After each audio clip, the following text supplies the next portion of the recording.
Kanye West name drops Taylor Swift in new album. I don't think you're as relevant as you think you are. The bad blood between West and Swift continues. Kanye West reportedly name-dropped Taylor Swift in his brand new track, Carnival, which was released as part of his highly anticipated album, Vultures 1. Why she say she sucked my DK? Then she say she ain't sucked my DK. She gone, take it up the A, like a ventriloquist. I made 6 Taylor Swift. Since I had the rollie on the wrist. West, 46, raps.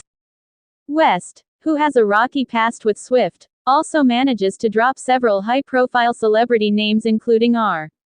Kelly, Bill Cosby, Puff Daddy, and Elon Musk. Elon, where my rocket ship? It's time to go home, he raps. They served as the porn, ha, since the day we was born, ha, anybody pissed off, ha, gotta make 'em drink the urine, ha, now I'm E. Kelly, BCH, ha, now, I'm Bill Cosby, BCH, ha, now, I'm Puff Daddy rich, ha, that's hashtag MeToo me rich, ha, West continues. The Post reached out to Swift for comment.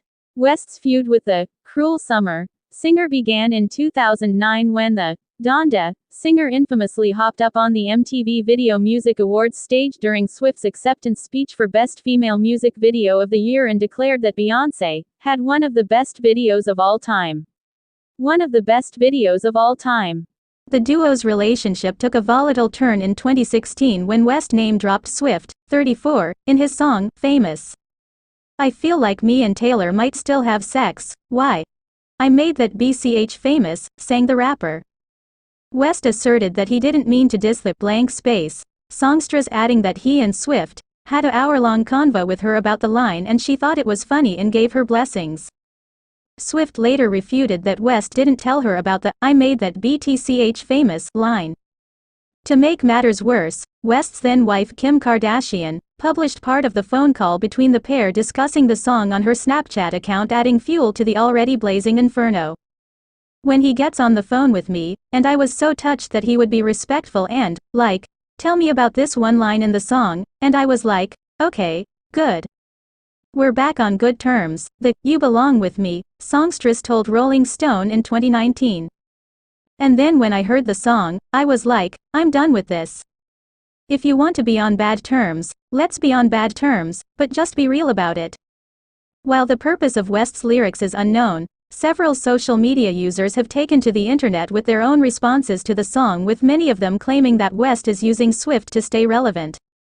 Taylor Swift was his target twice and has successfully moved on from both events and thrived. Meanwhile, Kanye feels the need to name-drop her every time he needs clout and attention, one user on X, formerly Twitter, argued. Kanye West still unironically thinking he made Taylor Swift famous is so. Like if you're the one using her name in songs twice because you're desperate for attention, I don't think you're as relevant as you think you are, a second person slammed. Kanye is the only person who's gonna mention Taylor Swift's name in an attempt to get relevant again and perhaps a bit famous, a third person wrote. Just like when he begged to have her name in his song last time when he illegally recorded her call and his ex-wife edited it to paint TS as a liar. Taylor Swift is a clear and present danger to democracy. The singing superstar first unleashed her malevolent powers when she encouraged people to register to vote. Quite clearly someone called Taylor Swift as a clear and present danger to America, or at least she is in the dark, gloomy, grumpy, easily offended corners of the Donald Trump People's Temple of Twaddle. This communist, Marxist, socialist, uber-liberal tyrant in waiting simply cannot be tolerated, allowed to subvert the body politic. Months ago, Swift unleashed her malevolent powers when she encouraged her fans that it might be a nice thing if they went out and registered to vote. Oh, the Blofeld terror of it all.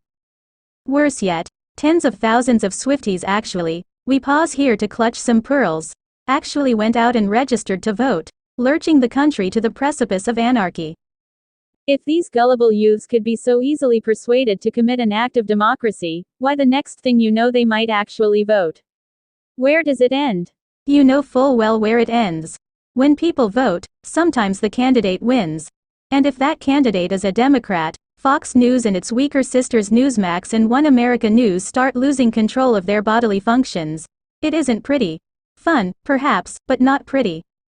And that might explain why Taylor Swift and her current boyfriend, Kansas City Chiefs tight end Travis Kelce, have caused such a paroxysm of mouth foaming among some of the more prominent caterwaulers on the Fox axis of whining. Host Janine Pirro cautions Swift, "Don't get involved in politics. We don't want to see you there."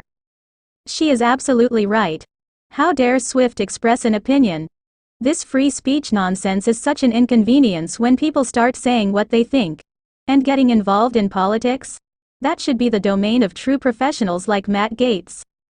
Pirro's unhinged rant was certainly understandable. It is rumored Swift may well endorse President Joe Biden's re-election.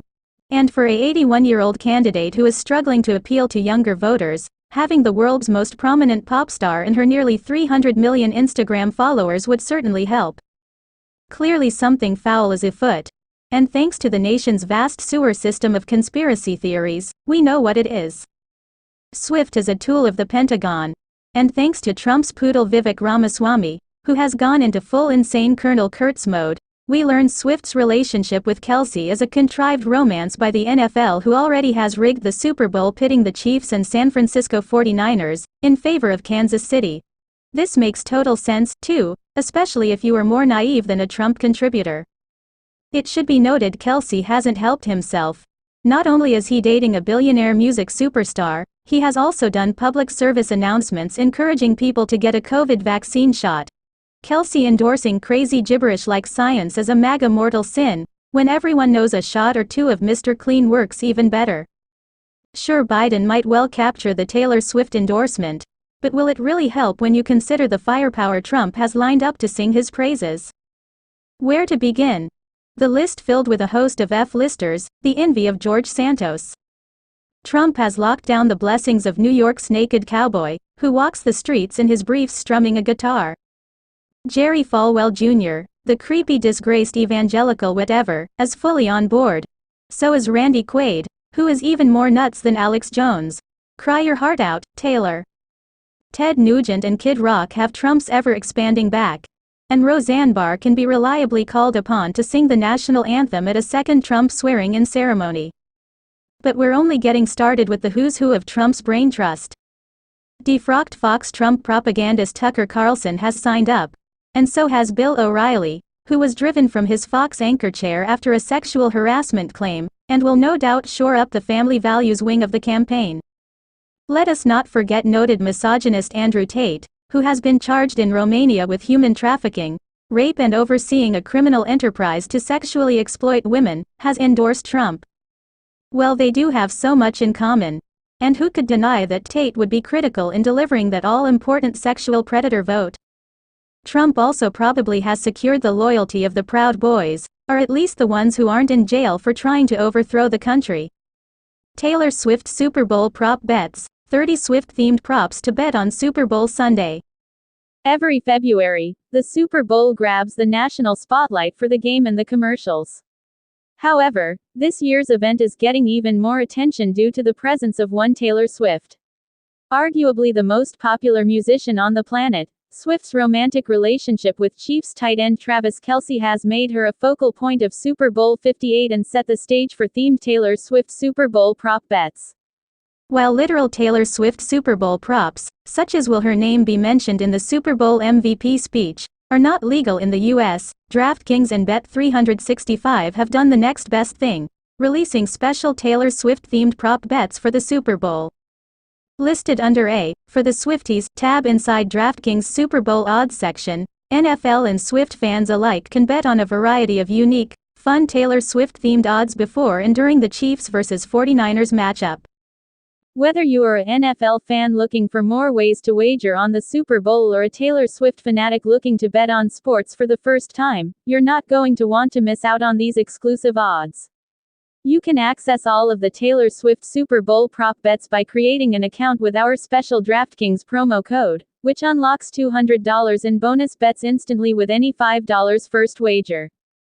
That means you can bet $5 on one of these or any other wagers and instantly get 8 $25 bonus bets to bet on more Taylor Swift prop bets. Following suit, Bet365 has some of its own themed Taylor Swift Super Bowl props, too, and you can use the Bet365 bonus code to lock in a $2,000 first bet safety net or bet $5, Get $150 welcome offer. Click any of the Bet Now buttons on this page to get started with one of the best Super Bowl betting promos available this weekend. You can also check out our top picks for other Super Bowl prop bets from BetMGM, FanDuel and more.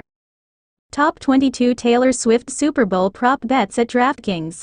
Here's a quick look at the top 22 Taylor Swift Super Bowl prop bets that can be accessed after creating an account with the DraftKings promo code. For Travis Kelce, it is quite a time to be alive. He's dating a world-famous pop star. He may be the greatest tight end to ever play. What will Kelce conquer next? Las Vegas. From his earliest days in professional football, Travis Kelce wanted people to know him. In a sport that restricts personalities and shields faces, he aspired to get his out from under the helmet, he said. He pursued and planned for fame. But he did not foresee the vortex of the past 5 months, which transformed him from a superstar tight end and burgeoning celebrity to a figure of global fascination. He was asked this week what the whirlwind taught him. Kelce is an uncomplicated man, and he reached an uncomplicated conclusion. Being worldwide, Kelce said, is way different than just being famous in Kansas City. At the apex of his sport for the 4th time, Kelce has both become the protagonist of Super Bowl 58 and shifted the notion of how a football player, let alone a football player who doesn't play quarterback, can transcend the NFL. The clash between the Kansas City Chiefs and San Francisco 49ers could be the most watched American sporting event ever because Kelce is playing in it. Or, rather, because of the person watching Kelce play in it. Kelce's romance with Taylor Swift has launched him into a different stratosphere of celebrity. But in the year before he met the world's most famous pop star, Kelce had already jump-started a post-football career under the spotlight, launching a podcast, hosting Saturday Night Live, and filming a deluge of commercials. He openly covets fame, viewing it as a vehicle for life after one of the greatest tight end careers in NFL history. The one thing about the NFL, it's historically short-lived, Kelce said. You have to find another career after this. I didn't want to wait until the end of my career to start finding out what I wanted to do after football. It's always been on my mind, trying to find something I love. That's always been a focus, getting myself outside of the face mask. How Kelce will ultimately wield his fame is an open question. There are definitely Hollywood talks out there, he said, but he has not pinned down exactly what he wants to do or even in what field. A universe of agents, executives and producers are eager to find out. He definitely could be the next Rock, said producer and casting director Sheila Conlin, president and CEO of her own production company. Absolutely. But in his own style. There's something really super likable about him. He's really good looking. He's not pretty boy good looking. He's kind of all-American good looking. And I mean, my God, that body. I have to tell you, this one stands out, Conlin added. The other ones still sort of fit their football world and do TV. The Mannings are doing stuff too, but they still are known as football players. Travis Kelce is like a dream for someone like me.